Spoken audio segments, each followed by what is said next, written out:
মুখ্যমন্ত্রী মমতা বন্দ্যোপাধ্যায় পোস্টার জোগাড় করেছিল ছোট ছেলেটি। মুখ্যমন্ত্রী এলাকায় আসছেন শুনে স্কুলও যাওয়া হয়নি তার। বাবার দোকানের সামনে দাঁড়িয়ে মুখ্যমন্ত্রীর কাছ থেকে অটোগ্রাফ নিয়ে ভাইরাল অর্পণ জয়সওয়াল। মঙ্গলবার বিকেলে বাবার দোকানের সামনে রাস্তায় দাঁড়িয়েছিল তৃতীয় শ্রেণীর ছাত্র অর্পণ।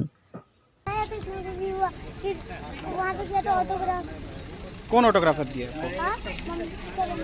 मुख्यमंत्री आपको दिए? क्या क्या बोली, क्या बोल के रुकी आपके पास? हाँ,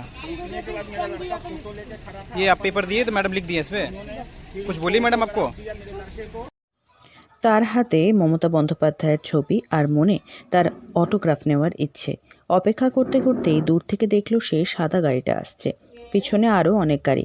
এদিকে পুলিশও ততক্ষণে রাস্তার ধার থেকে ভিড় সরিয়ে দিচ্ছেন।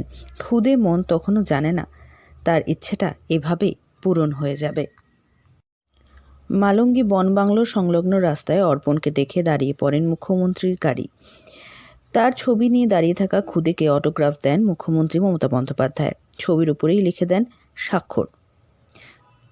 मेरे बच्चे ने फोटो लेके खड़ा था मैडम सीएम मैम का, तो मेरे लड़के ने जब हाथ दिखाया मैडम का गाड़ी रुका तो मेरे लड़के को मैडम ने बुला के ऑटोग्राफ दिया और साथ में उनसे पूछा कि कौन स्कूल में पढ़ते हो, क्या करते हो। तो मेरे बच्चे ने जवाब दिया कि मैं सेंट फ्रांसिस स्कूल हासीमारा में पढ़ाई करता हूँ क्लास 3 में, और मेरे बच्चे को जो गुरुद्वारा से जो प्रसाद मिला था वो भी मेरे बच्चे को दिया मैडम ने।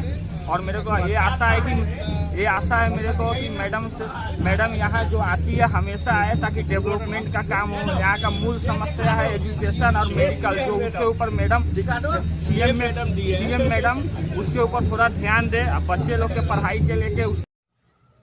মুখ্যমন্ত্রীর অটোগ্রাফ পেয়ে খুশি অর্পণ ও তার পরিবারের সদস্যরা। অর্পণের বাবা ভুবনেশ্বর জয়সওয়াল জানান, মুখ্যমন্ত্রী জেলায় এলে এখানেই আসেন। এবারে তিনি তার ছেলের সঙ্গে কথা বলেছেন, তাদের সঙ্গেও কথা হয়েছে। উন্নয়ন হোক এলাকায়, এটাই তিনি চান। আলিপুরদুয়ার থেকে অনন্যাদের রিপোর্ট, লোকাল 18 বাংলা।